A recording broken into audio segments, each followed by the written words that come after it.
olwaleero nga 14 omwezi gwa January 2025 awezezza emyaka 9 kasooka nga tuva ku maaso nga 14 January 2016.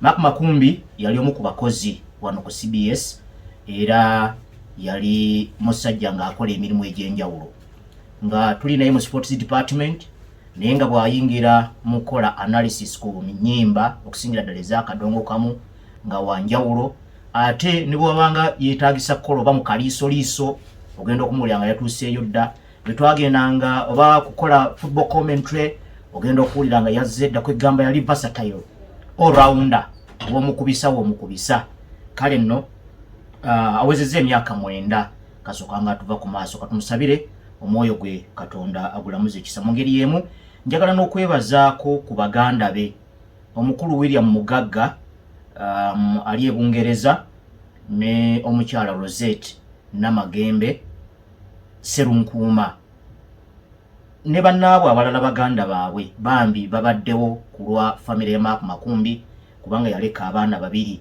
naye abaana basomera ddala bukwakku ate tubawulira nga babeeyiganya wabula babateereddewo embeera ebika olukonko oba oli awo olwandizeewo singa ng'omuntu yenna bw'aba nga afiiriddwa ku muzadde we biseera ebisinga olukonko lujjawo naye mukulu William Mugagga mukyala Rosette Namagembe ne baganda baabwe ne bannyinaabwe balabise bulungi nnyo mu kugezaako okuziba eddibu eri era abaana Mark Makumbi be yaleka ababiri omwana omulenzi n'omuwala bombi tewaliwo kabonero kalaga nti nno oba kale bamisinga saavisi eza kitaabwe okujjako mpozi of course era taata baba taliiwo muli oba okiwulira naye bwe kiba ku care engeri gye bafiibwako engeri gye bambazibwamu okuliisibwa okujjanjabwa okuweererwa mu masomero ate amalungi olabira ddala nga tewaliiwo gaapu yonna yalekebwawo n'olwekyo Rosette Namagembe mukulu William Mugagga muneebalizeemu ak'ensuso ate naawe wennyini ne banno b'okumaakuma ku lw'abaana ab'omugenzi Mark Makumbi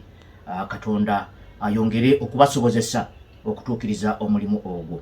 Bwetyo bwetutandise abakamanyi olunaku olwaleero nze Rumas David nga bulijjo era nga tujja kutunulako akayimba ako ndaga butonde Mark Makumbi yakayimba ensonga lwaki nkakubye olwaleero kajja kubeera mu background mpola mpola bandyagadde osobola okukafuna mu butambi obw'enjawulo naye nga ne mukulu Mugisha Tanansi era naye agamba nti ekyamwagaza CBS ng'ogyeko programu zaayo ez'enjawulo naye era Mark Makumbi y'omu ku baamwagaza programs ez'enjawulo ze yakola wano ku CBS n'olwekyo mukulu Mugisha Tanansi naawe akayimba ako ndowooza kajja kukwatako bulungi.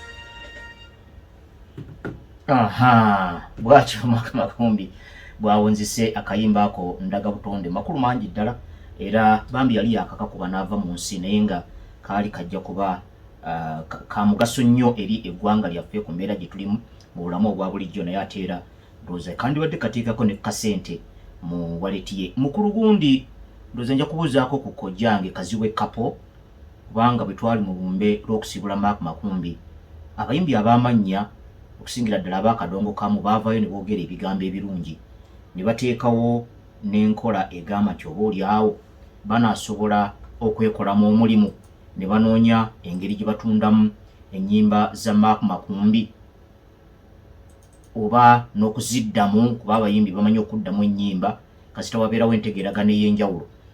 Saamanya nteekateeka eyo gye yakoma naye kujjange Kaziwe Kapo suubira akasimu kange ngenda kukubirako oluva wano manye wawe mwatuuka ku nsonga eyo kubanga buyimba bwali bulungi buyimba alina obuwerako yakubira ddala obuyimba nga 10 n'omusobyo naye kano ke kamu ku obwo bwe yali yakasembyayo bwe yali anaatera okuva mu nsi n'olwekyo mukulu Kaziwe Kapo bwe nva wano ngenda kukoonako manyeeko wa we mutuuse ku nteekateeka eyo kubanga akasente bwe kabanga mwekali abaana ba Mark bajja kukeetaaga ate nno bw'olaba eddenzi eddenzi lyaffe lifaananira ddala Maaka Makumbi gwe yali amutunuddeko kakala kaffe kali akabbulaaka ako n'olwekyo mukulukazi w'ekkapo ngenda kunonjako nga nvuddeko wano tunaawayamuko ne tulaba banna CBS naddala abawagizi ba Maaka Makumbi ng'omuntu nja kubaddiza alipoota eyo okusinziira ku bayimbi okusingira ddala baakadongo kamu enteekateeka eyo we yatuuka era naki ekikyagenda mu maaso. Bwe tugendako mu mpaka eza CHAN, empaka eza CHAN Uganda jjukira yemu ku bategesi tugenda zitegeka n'eggwanga erya Kenya kwoteeka n'eggwanga erya Tanzania. Ekipya ekiriyo ky'ekyokuba nti nno mukulu Paul Put omutendesi wa ttiimu yaffe y'eggwanga agamba nti bagezaako okuteekateekawo okulaba nga tufunayoko ku mipiira egy'okwegezaamu ng'abategesi. Leero tukube mupiira si gwakwetabamu bwetabi naye tukubire ddala omupiira ogw'okuvuganya tuveeko ne mu kibinja kubanga wadde Uganda tulina record mu Africa ffe tukyasinze okuba mu tournament zino ezisinga obungi. Actually twalimu kwetaba mu tournament emu yokka eyaggulawo mu 2009 naye endala zonna okubira ddala 2011 Saddam Juma abo ndowooza ye muzanyi yekka yateebayo ggoolo yokka gye twateeba mu mpaka eza CHAN 2011 okuva okutuusa kaakati tewaliwo mpaka zitulema akakuŋŋunta tukayitamu buyisi naye obusobozi obusamba mu final tournament tuvaako mu kibinja oba obukyatubuze kati awo bwe tulindiridde okulaba bwe tuba nga ffe tutegese era bajje batujogere wano ewaffe obululu bugenda kukwatibwa lunaku lwankya nga bwe nayogeddeko wano olunaku lwajjo. Abavubuka abagenda oba kale abaami kuba kaakati omupiira bagonyoka Mackinnon Maliga mukulu wa Victor Wanyama Mugubi oyo wa Kenya, Mulisho Ngasa oyo mu Tanzania ne Omulangira Hassan Waswa Mawanda be bagenda okwata akalulu kano lunaku lw'enkya mu kibuga Nairobi. Lwakuba munnamawulire akola omulimu nga guno ogwaffe Ismail Kiyonga ayina eggulire lyasomoddaawo. Manyi ab'amawulire tutera okubeera ne sources ezitasamwasamwa na bigambo. Eggulire lyasomodde ligamba nti waliwo okwemulugunya okuvaako mu CAF, Confederation of African Football, bano nga bakulembera n'okuddukanya omuzannyo gw'omupiira ku kontinenti ya Africa, nga bagamba nti ebikozesebwa birabika kibulamu. Baatalaaze Tanzania, Uganda ne Kenya okutuuka mu weekend ya sabiti ewedde ne kirabika nga tebaamatidde kuzimu ku facilities. Omanyi ninayo mutabani wange bamuyita Kayongo, oyo mwana wa mwannyinaze ampita kojja. Ebiseera ebyambuuzaako ku bintu bino eby'ebisaawe kagamba kakati eggwanga gundi litusinza liti ekisaawe nawe kakati ye n'abantu abasinga obungi oba oli awo abatali nnyo ku lusegere lwa nzirukanya ya muzannyo gwa mupiira tutunuulira obulungi oba obubi bw'ekisaawe CAF esobole okukikkiriza oba okukisazaamu nga tutunuulira ogwo omuddo ogwa green ogwo ne layini kasita tutunuulira nti layini bazirambye bulungi nnyo ekisaawe kakeeka goolo nnungi nabiki nga tulowooza nti bikomaawo. CAF etunuulira ebintu ebirala bingi. Kati ffe wano nga Uganda newankubadde nga minisita avunaanyizibwa ku by'emizannyo yali yatukakasa nti waliwo facility ekyetaagisa yeeyo ey'okuteekawo ekifo VAR mwegenda okukolera kubanga VAR egenda kujja wano mu Uganda ku lwampaka ezo eza CHAN era olunamaliriza nga bagizaayo naye erina okubeerako facility yaayo weetuula. Uganda ebadde tennabagikola lwakuba nti nno honorable minister yatutegeeza ng'eggwanga nti nno okutuuka ng'ennaku z'omwezi lumu omwezi ogwa Feb facility ejja kuba ewedde. So kaakati ebyo ebimu ku bintu ebitunuulirwa. Totunuulira kisaawe kiri kyokka nti kasita baakisaaye bulungi kisaawe kakeeka layini zonna bazi ebyo bye tukozesa ffe ku mupiira gwaffe ogwa bulijjo nga wali bwe tuzannyira ekkona okulina ne wa Haji Ali Kaddu na wano ewa mukulu omugenzi Pokino waliwo akasaawe kafaawe we tukubira nga ku muzikiti gwe n'olowooza nti kasita layini nti ye ani yazigize nti kigula nti leo zajja wamuyita kigula omupiira teyagusamba nnyo naye agwagala okufa obufi. Bino ebyokusima ebinnya tuteekemu emiti gya ggoolo simanyi tudidde okugira layini kuba layini zonna ne tusaawa bulungi ebisaawe ebirimu obuswa bwonna ne tubijjamu ye level eyaffe ey'ekyalo. Naye kati CAF etunuulira ekisooka we musambira wayina okubanga wali level bulungi temuli mu bukatakata nti ate omupiira nti ate wano gwewunzise nti ate bokuba mu golo yeri nti ate no golo nyangu yakutebamo ate yeno simanyi golo kuliko ne nalongo ebyo tibibaamu ekisawe kirina okubanga kiri level bulungi kakati yebeera ntandikwa naye si nkomerero batunulira ne gap wakati wa line omupiira woguyitira ne space ebeera waawo kuba walina okubeerawo space awo aba kamera zino ezikwata omupiira live waliwo ezikwatira eno mu covered stand zino waliwo abavubuka abadduka ne kamera ng'eriko waya empanvu adduka agoberera flow ya game olina okulekawo space eya liner awo bakatambaala mwagirira si bino ng'emipiira gyaffe egimu n'osanga nga liner ate ayita mu bawagizi nabadde ku mupiira esentema onalebo Nsubuga Pogo yampiseeko ng'omu ku bagenyi abakulu naye nga liner musajja watu yebalamiriza ku bawagizi omuwagizi ye ayingira mu kisaawe okusinziira ku mupiira gye gugenze ayinza okubanga akasonda keeri takitagirengera agenda okulaba namba 11 bamulumbye abantu babiri agenda okulaba namba 11 yagenda okuba cross kati abayagala okulaba abantu bana ababiri bayiseeko abayiseeko atya ate jjukira empiira egyo egiri live tegiringa gya TV nti banakulaga replay mwabamanyiddde omupiira gwa TV kakati wabeerawo okusomooza okwo kati space eyo erina okubanga nnene era kafe giwaako ebipimo bwe bibanga ebipimo ebyo tebimala ekisaawe ekyo tekikkiriza newobanga olina osaaye bulungi nga nene abantu batudde bulungi ekyo kyokka kiyinza okulemesa ekisaawe ekyo kikkiriza kakati ne space eri emabega wa goalkeeper bino bitwayimbanga mu primary goal totiribira goal simanyi goal kwaka kanyebwa goal atiribira nga tuyimbira mu goal eyo space erina okubanga nnene era kafu egiwaako ebipimo ekipimo ekyo wekiba tekimala oba tokkirizibwa ekisaawe nga bakisazaamu kakati oyo kalonda yenna mungi bannamawulire batuula entuula y'abawagizi engeri gy'oyawulamu abawagizi aba ttiimu ez'enjawulo baleme kukuubagana barifreeze gye bambalira walina okubeerayo n'ebinaabiro n'abazanyi gye bambalira walina okubeerayo ebinaabiro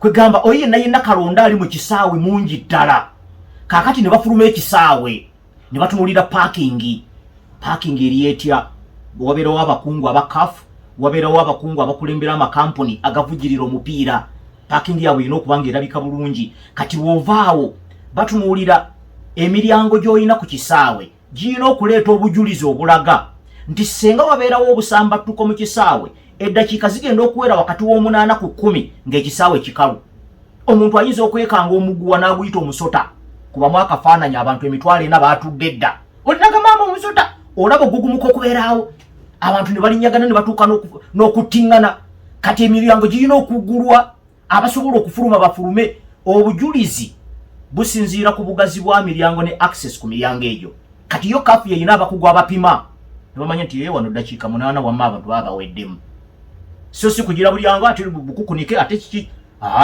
kati bwe bavaawo ne batunuulira enguudo ezijja ku kisaawe tuzzeeyo ku ensonga ey'empaka eza CHAN n'ebyo bye mbadde njagala okugaziyaamuko obeere nga gwe munna CBS naddala gwe munna abakamanyi ng'ebintu bino bimanyiiko kati tubadde tumaliriza kalonda yenna yeetaagisa okujja yenna tetumumazeeyo naye ngezezaako okujjayo ebimu ku bikulu kwegamba abadde alowooza nti ekisaawe batunulira wali awasambirwa kasita layini kweri kasita temuli binnya kasita goolo kweziri n'olwekyo biwedde ebyo byonna byenyongeddeko ne bisongeddeko kafu ebiteekako kati bwe batunulira obujulizi obwo obujulizi si gwe obunnyonnyola wabula bali abakugu bwe batunuulira ne bagana naye akati ono awo abantu bajaawo kati sooka otunuulire guli omulyango singa abantu nga 8 bajja omulundi gumu awo tebajaawo kati ate sooka olabe guli kati ate ne batunuulira ne environment abantu bwe bafuluma baggukirawa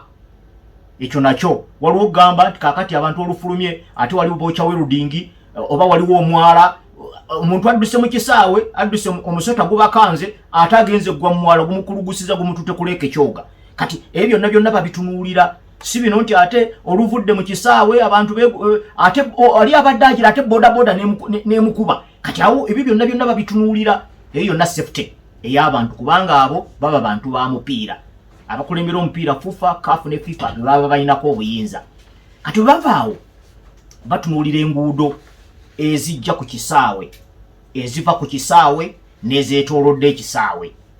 Enguudo ezo zitunuulirwa lwa nsonga nnyingi. Ekisooka abakungu abaddukanya omuzannyo gw'omupiira si bwe bali bakungu, nabo eyo ofisi yaabwe yina okuba nga nnyirivu. Batunuulira abakungu abakulembera kampuni oba baddukanya kampuni ezivujjirira omuzannyo gw'omupiira mu nsi yonna, ne batunuulira oluguudo olubajyamu mu kitiibwa kyabwe. Si gamba nti bajja ate ebinya bibasunda ate biki nti ate awo ogira n'osalamu ekinnya osalamu busaze n'oddako eno ebbali. Ebyo byaffe byakutetenkanya. Yo CAF ne FIFA tebatetenkanya. Batunuulira butunuulize nti access roads. Kaakati era access roads zino bazitunuulira mu mbeera eya singa omuzannyi oba omuwagizi oba ali free oba ku bantu bonna ababa bayingidde mu kisaawe, singa kubeerako afuna ekintu okatugambe omutima gwesibye okumutwala mu ddwaliro, enguudo ezo ziri zitya? Asobola okutwalibwa mu bwangu, waakiri ekiba kimusse kireme kuba kirala kyonna, wabula nga sigamba nti nno oluguudo lubi bagenze okumuvuga ate nga batyomukuba mu binnya. Sigamba nti nno jaamu mungi ate twaludde mu jaamu mubiitinga mutya jaamu. Ye bwe mugenda mu ddwaliro omuntu oyo watwalirwa nga biwala ttaka nno bibeera bigere. Nga bw'omanyi nti omuntu aba azitowa oluusi gwamuyambako oli bw'omu, enjogera y'Oluganda awo we yava okukiyita biwala ttaka, nti gundi bamututte biwala ttaka ebigere, kubanga baba bakutte bo basobola kukwatako eno mutwe eno ebigere bakulula bikulule. Kakati omuntu yenna ow'omupiira ayinza okubeera ku ba security, ayinza okubeera omu ku bakungu abatambulirako omuzannyo gw'omupiira, ayinza okuba omusambi, ayinza okubeera lifi. Abantu bonna ababeera mu kisaawe walina okubeerawo obujulizi obulaga nti singa omuntu afuna ekintu oba mutima gwesibye oba ekintu kyonna ekyetaagisa eddwaliro, amakubo malambulukufu. Eyinza okuba nga waliyo jaamu, naye eri eggwanga bateeka batya ekitiibwa mu bugombe obwa ambulance oba siren. Waliwo osanga nga ambulance nayo eri mu kwerwanako, abantu balemedde mu kkubo, ambulance negezaako kuyita side eno, ogenda okulaba nonadda side eno, ogenda okulaba kwegamba ne ambulance ne bagibulookinga. Kati bo abakulu abo eyo yonna research bagikola, bagamba anti ambulance zirina obugome naye mweri eggwanga zaabika bwabisi mipiira nabo beeyiya bweyiya. Kati wawulira abantu abamu bye boogera ku ambulances, abantu abamu bagamba wa ambulances ezimu ziba tezitwala balwadde, oluusi oli naye aba teyagala kubeera mu jaamu ng'akateekamu, nze sikyavaayo. Omulala ngaga nti oli aba agenda n'okugyayo n'abaana be ku ssomero naye n'abateekamu akagombe ate n'agendema. Kaakati bw'ebanga enkubaganya y'ebirowoozo yeeyo, kitegeeza muba temuwa bulungi kitiibwa siren eyo ng'evuze. Ate wano mu Uganda siren nyingi, genda okulira onaakubye, genda okulira bali bakubye, genda okulira. Kaakati ate n'enguudo zaffe enfunda, kati ogenda okwesanga nga oli akubye siren oveeyo naye ng'omagamaga gy'ogenda okudda ng'ate eri olukonko, ate sayidi eno nga waliwo abakolera ku luguudo batundirawo ebyamaguzi byabwe. Kaakati ogenda osaabale bantu kubanga so kati ebyo byonna bagenda babikolako analysis ne baweereza alipoota ne bakola conclusion ne baga nti eri kubanga tesobola kusambirwa mu mupiira munene nga World Cup qualifier, nga Africa Cup of Nations qualifier, ngoba Africa Cup of Nations nga final tournament. Ogenda okuwulira nga bagikuutiza okusinziira awo. So waliwo ensonga nnyingi ezitunuulirwa, so si kya mu kisaawe kiri kyokka. Naye nga omukulu Ismail Kiyonga munnamawulire mugundiivu abasobodde okubikulako ku mukutu gwe, awandiise omuko guno ku mukutu baguyita kawoowo.com. osobola okubikulayoko n'olaba story n'agikubye. Ate Kiyonga ono y'omu ku bannamawulire wano mu Uganda abali continental, kwegamba nga balina connections ku continent. Bawerako waliwo ne gundi ne Darren Kyeyune, waliwo ne Ruben Luyombo, waliwo n'omukyala Asha Komugisha, ne Clive Kyazze. Bawerawo nga oli ayina emikwano egy'abannamawulire Angola oba Zimbabwe oba Misiri, kwegamba continent ng'agiyinamu abantu strategically nga yebafuna mu ngeri yakuba kubaako engeri gye bamubangulamu, naye ate bamufunira ne zitiipu ezo. Kaakati omwami ono story eno agikubye naye ng'alaga nti kyawandiise si kyankomeredde. naye akiwuliddeko ne CAF tenaba kuvaayo na nsonga ntongole era enteekateeka zikyagenda maaso ne draws ezokwatibwa olunaku lw'enkya zijagenda maaso zikwatibwe naye nga mbu wabaddewo okwemumunyaamu ti facility zirabika teziri ready nga waliwo n'ebirowoozo ebigamba nti oba empaka zino zisindikibwe mu mwezi gwa August naye empaka zino nkulu nnyo eri bannayuganda n'abantu ba Africa kubanga empaka zino ziza bannayuganda ddala kubanga muziri empaka nga Premier League osobola okuleetamu abangola n'oleetamu ab'e Congo n'oleetamu so wandirowooza nti zezandibadde zisingamu n'omuzinzi n'obuganzi era ndowooza zandibadde zitambulira nga bwe tulaba Uganda Cup bw'owulira ebintu bye bakola omwami eyambuzizza ekibuuzo ku FA Cup ne Arsenal mujozi gwe yayambadde nakinaki era Arsenal yalonda FA Cup okukolerako kaweefube akumaakuma community kubanga ekyo ekikopo kiba kya ggwanga tekirimu bagwira kwegamba kyammwe ku bwammwe eno Premier League ya nsimbi naye kino ekikopo kyammwe naye wano simanyi ngeri gye tujjumbira mu Uganda Cup simanyi na ngeri gye tunajjumbiramu mpaka zino za kyani bannayuganda omanyi muli bazibu tubadde tutuuse ku nsonga eya Uganda Cup nga kyekikopo ekyobwannannyini eky'eggwanga era yensonga lwaki mu nsi ziri ezakula muzannyo gw'omupiira nga zateekateeka bulungi n'abawagizi ekikopo ekyo kiba kitwalibwa ng'era omwoyo omuntu mwawagirira oba mwawagirira emirimu gya ttiimu y'eggwanga the Cranes oba the She Cranes oba the Crested Cranes oba Cricket Cranes oba ttiimu zonna ez'eggwanga abantu baba tebalina kuziwagira buwagizi wabula zaabwe bazirinako obwannannyini kati n'ekikopo kino nga Uganda Cup kyekyandibadde kitambulirwako obubaka kubanga buli musambi yenna mu ggwanga alina omukisa ogukisambiramu buli ttiimu yonna ne bw'ogamba ffe kati ab'ejjimbo twekozeemu omulimu nti tulinawo ttiimu yaffe tulina ttiimu yaffe yakubanga emipiira gya LC nga tutigomyawo LC ezeetooludde awo nga muyenje eyo yalinga esinga okututaataaganya naye nga tugisanga ku fayini era ne tuginyiga buli kumpi fayino nga gye tusanga kakati ne muyenje yennyini esobola okwekolera ttiimu yayo ne wewandisa mu Uganda Cup kati bwe kiba ng'ekikopo kya ggwanga lyonna singa omupiira gwaffe muteeketeeke bulungi nga ne football culture mu Uganda mweri lwakuba football culture ya Uganda ekusobera abantu omupiira bagwagala naye oli ajja kugamba nti yayagala gw'abazungu ogenda okulaba amawulire agamu nga gatuwandiikako nga a soccer crazy country we may be naye ate ogenda okwesanga nga eddalu craziness yaffe eri ku mupiira gw'abazungu eyo n'eŋŋumi enyooka ogenda ku TikTok ebivumo ebibeera eyo naye ebivumo bitambulira ku Arsenal, Man U, Liverpool tewaliwo omuntu yeebuuza nti why iga nga town council lwaki teriiwo n'olaba nga abantu beegugunze abantu beebuuza ku bakulembeze abeetooda baaye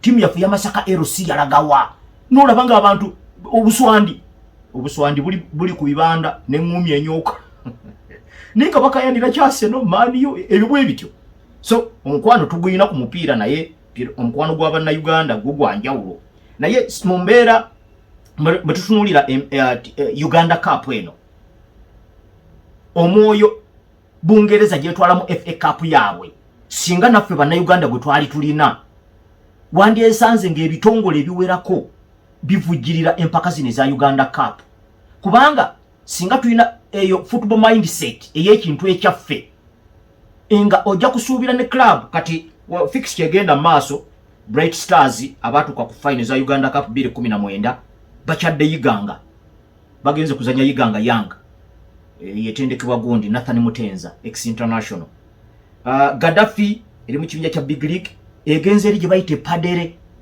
bagenze kuzanya timu ya Pajule Lions era bazanyira ku kisaawe kya Pajule Primary School mulimu nno basenior mu Gaddafi Savio Kabugo Duncan Seninde Franka Kalanda Mulangira Yasini Mugume Davis Kasirie abazanya abamanya abakubyeko wano mu Premier League emyaka gitaka wansi w'etaano ne ku national team abamu kubo bebali mu timu kati wandirowoozezza Pajure vira nga emu ku timu eziri mu Premier League eŋŋanzi ejja kuba tesobola gendayo naye Uganda Cup ejja kugitwalayo kati olwo ebitongole ebibaako obujulizi oba obubaka bwe byagala okuweereza ku muntu asembayo wansi baba beebipa mangu ku mirimu gya clubs eziri mu Uganda Cup such that message eyo ebeera etambula n'etuuka mu nsonda ez'enjawulo eza Uganda okusinga bwe wandigambye oba kale ttiimu eri mu Premier League.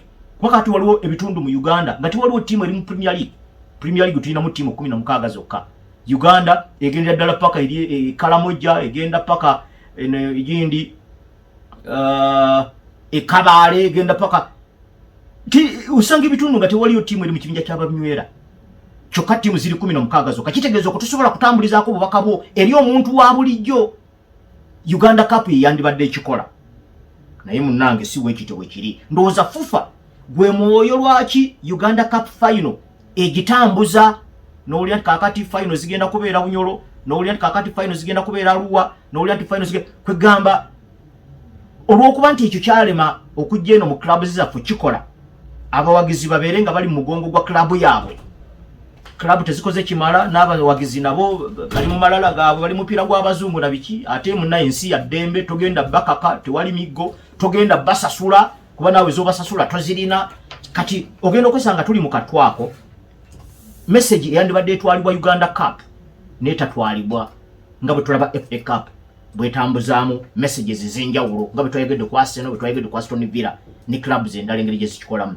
Era bwekityo ne Copa del Rey oba Kings Cup Spain ne DFB Pokal Germany, ebyo ebikopo byabwe abantu bannansi bajubulira nti kino ekikopo kyaffe. Bayinza okukubisaamu abagwira naye nga bamanyi nti bano abagwira tubaleesenga bapakasi. Kino ekikopo kyaffe ky'abannansi. So kati bw'ogatta awamu ensonga gye mbadde mmenyaamenya ey'empaka eza CHAN nga y'abazannyi abaffe abakubira wano mu Uganda, abamu bakuze mulaba, abalala baganda bammwe, abalala temubamanyiiko naye bannayuganda bannammwe. Bw'okigattako ne Uganda Cup kati ng'egenda mu maaso, wandirowooza nti obunkenke bwandibadde waggulu nnyo ku mpaka zino eza CHAN nga Uganda y'omu ku bategesi okusinga empaka eza AFCON. Naye ebyaffe biri kifuula nnenge. Naye nga bwe tugenda ku Uganda Cup in particular, waliwo ttiimu ezaayisemu okuyingira round 32. Kitara abakiwangula season ewedde ne NEC gye baakuba mu final goal emu ku bwereere baayiseemu. Express omu ku bakyasinze okuwangula ekikopo kino emirundi emingi, ne Bull, Koteka Vipers, ne Pakwach Young Stars bano baayiseemu dogenda ku round 32. Kati olwaleero waliyo emipiira gino ebiri, Yiganga Yanga ng'ekyaziza Bright Stars ne Pajole Lions nga bakyaziza ttiimu eya Gaddafi. Yembeera eyo egenda mu maaso mu Uganda Cup. Mpozi ne CHAN empaka ebbiri zendowooza mu kutegeera kwange okutonotono nti bannayuganda twandibadde tuzettanira nnyo. Mu mupiira ogw'abazungu Italian Serie A ekomawo olwaleero. Ttiimu ya Como etendekebwa Francesco Sora Fabregas bagenda kukyaza ttiimu ya AC Milan saa 2 ez'ekiro olwaleero. Kakati awo Atalanta ekyaza Juventus saa 4:45 olwaleero. Enkya Inter Milan eryoka ejjinga ekyaza ttiimu y'abanafe aba Bologna. Waliwo okuyuugayuuga mu fixture eya liigi y'ababinywera e Italy. Ttiimu ezimu nga Napoli bakazanya emipiira 20, waliwo ttiimu ezakazanya emipiira 19 ne Inter Milan yali mu kifo ekyokubiri bakazanya emipiira 18. Kintu kino kitera obutabeera kirungi nnyo eri liigi engeri gyetambulamu, naye ndowooza abakulu balina okutaataaganyizibwa okw'enjawulo. Mpozi njagala n'okubategeezaako mukulu Paul Sali mu mupiira bamukazaako erinnya lya Gogolimbo.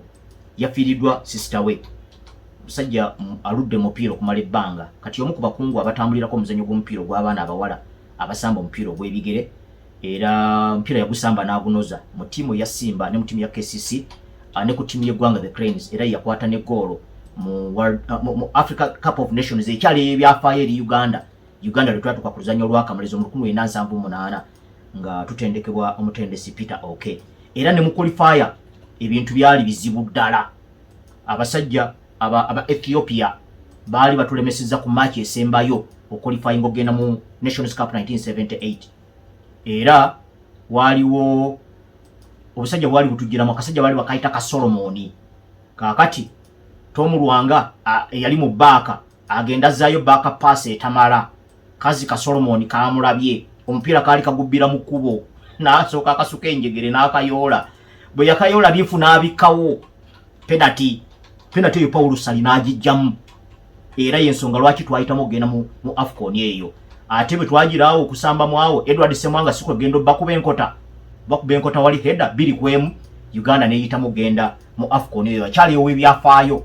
So kati oyo Paulo Sali yafiiriddwa mwanyina bamuyita Janet Kisaache Sali era bagenda kumuziika. Yafudde kansa mu ddwaliro e Mulago. Mukyalo ono bagenda muziika olunaku lw'enkya awe Bunnamwaya Kisigula. Tuza abantu mu kitundu ekyo mumanyiimu. Bajja muziika ssaawa 10 olunaku lw'enkya ku Lwokusatu. Naye wajja kusooka wabeerawo okumusabira ku church eya Bunnamwaya Kamaanya ku Medide ssaawa 6. N'olwekyo mubeereeyo mu kuyambako okukumaakuma abafiirwa. Ne Paulo Sali tukusaasidde. Kati mu kweyongerayo ne ligi y'ababinywera eye Germany naye ekomawo leero Borussia Dortmund egenda kuzanya tiimu eya Holstein ate ne Bayer Leverkusen ezanya Mainz. Eintracht Frankfurt bagenda kuzanya Freiburg. VfL Wolfsburg bagenda kuzanya Borussia Mönchengladbach. Kati bo Abafaransa bo bali mu Coupe de France eringa Uganda Cup n'aba Spain bali mu kuzanya ekikopo Kings Cup oba Copa del Rey bwe batwe bali.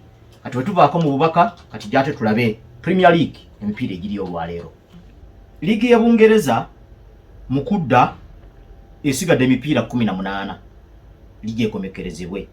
Buli ayina kyayagala okuggusa mu season eno asigaze emipiira 18 okujjako Liverpool yo esigazza emipiira 19.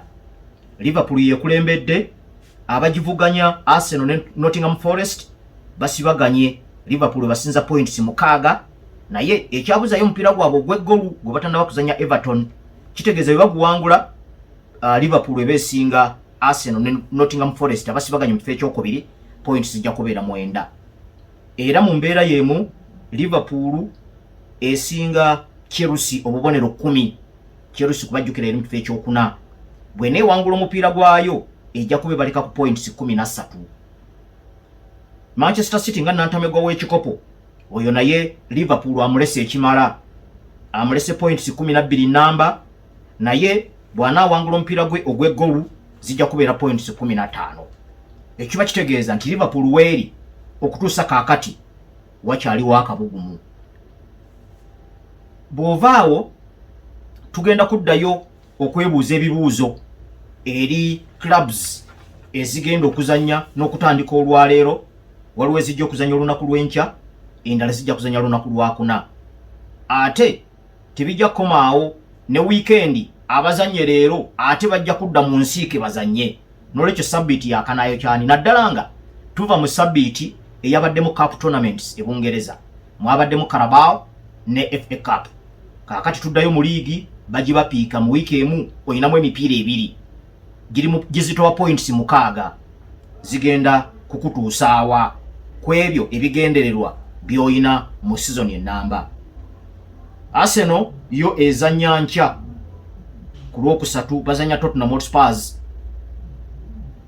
Era tuyina ebigambo bye twayogedde ku tiimu ya Arsenal ne tiimu ya Chelsea olunaku lwajjo nga Arsenal twagambye nti abazanyi bayina bonna balungi naye bayina okuwangula emipiira egyetaagisa so si okuwangula emipiira gye baagala. Waliwo enjawulo. Kiringa bw'oyawula ekyetaago ekintu kye weetaaga ku kintu ky'oyagala. Something you need and something you want. Waliwo enjawulo. Ekintu obulamu bwo kye bwetaaga okugeza ng'ekyokulya oyina okulya ekyo kyetaaga naye ate bw'obeera oyagala ogenda mu saluni bakusaleko akaviiri kaakati ebeera want ekyo kyagala bakusaleko akaviiri olabike bulungi naye ate ekyokulya you need it okyetaaga. So kati Arsenal over a period of time nga bwe na breaking it down olunaku lwajjo season 2 eziyise zokka wabadde balemererwa okuwangula ekikopo naye n'omulundi gwe baasembayo okusemberera okuwangula ekikopo 2017 era nabawadde record eyo nga bwe yali abamu kumwendoza mwali mwajerabira oba temwabifaako. Match evaayo nga Arsenal yuno okuwanika omukono gamba nti kakati ate match yegaana. Kati ate etaliko nnyo bibuuzo nejja negiwangula oluse wangulayo n'emipiira gidiringa nawo ng'ini 5 6 awo negira kati bwekituuka ku nti kakati bw'owangula guno akuvuga nnyo ojja kumuleka points 9 awo oba tokyatuukikako ogwo ebeera draw oba oluusi ebeera loss. Kati okuwangula emipiira egyetaagisa mu kifo ky'okuwangula emipiira gyeyagala, the difference between a need and a want, kati awo wali obuzibu. Era kyova olaba na zino cup tournaments, kuba cup tournament bulijjo ozannya buli match ebeera final. Yensonga lwaki ne match eyasembyeyo Man U yabajjeemu, kubanga tebajjeeyo bujulizi bulaga nti nno they needed that win.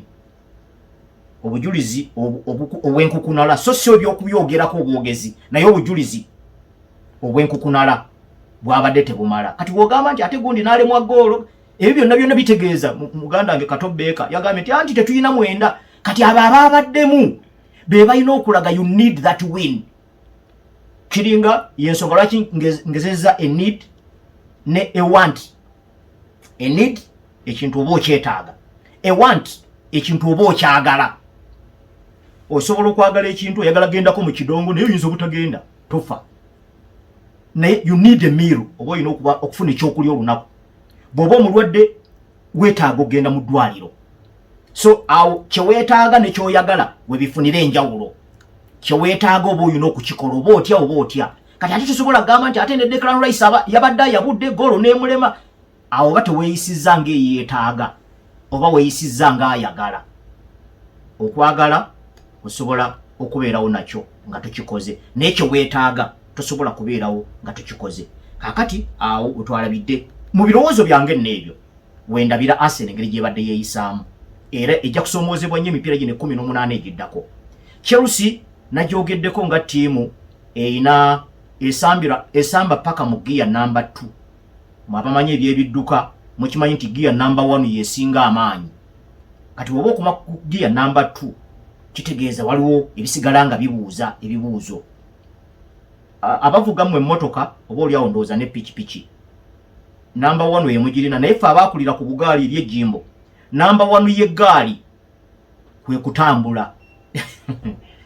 Kubanga eyandibadde nga number 2 bw'oba ovuga eggaali ng'otudde ku kitebe osota bw'osanga akatunumba ovaayo n'odda wano ku muti eyo eringa number 2 nga otaddemu amaanyi, akasozi bwe kagaana gaali ojawula bwawuzi ngo okumbawo eyo eringa number 1 y'eggaali teremererwa. So kati ne Chelsea era kekoma mu number 2 eno gaali bw'ovaayo eno ku kitebe n'odda ku muti n'osindika olusozi bwe lutuuka ne lugaana, Chelsea epondookera awo. Kakati we tugenda okubalabira, kubanga bano bonsatule bayina ttiimu eziraze omutindo. Arsenal ezanya nki ezanya Spurs eyebeera derby. Spurs badde terabika bulungi nnyo, naye Liverpool egenda kukyalira Nottingham Forest eri mu top 3.